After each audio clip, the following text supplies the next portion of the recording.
halkani waa halgan raadiyo waxaa maanta aan ku kulannay masaajidka Abubakar ee Fiisbaden Gradoof Grad ku soo dhawow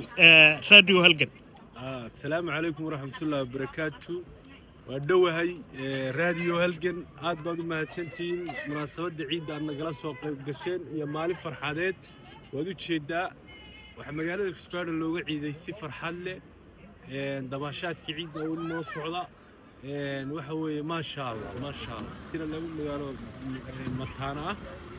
oo magaalana waa caasimadda Romanisbal oo Reenfels ka tirsan tahay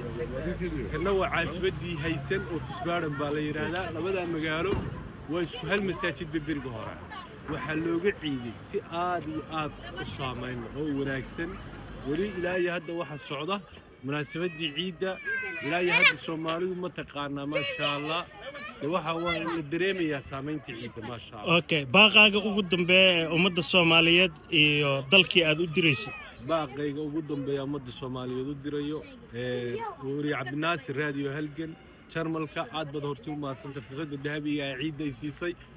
adiga iyo dhammaan familigayga waxaan leeyahay ciid mubaarak mar labaad fursadayda ugu dambaysa ee aan u dirayo dalkeeni waxa ka jirta runtii abaar lixaad deegaamada Soomaaliyeed oo dhan saameysay marka koowaad madaxda dalka oo ugu horeeyay madaxweynuhu waxaan leenahay madaxweyne dalka hoos u sida hadda nabad darrada ka soo cusboonaatay maamul goboleedka koonfur galbeed iyadana waxaan leenahay madaxweyne arrintaa waa ku degdegtay adiga iyo xusbigaagu tiimkaagana ka dhan ah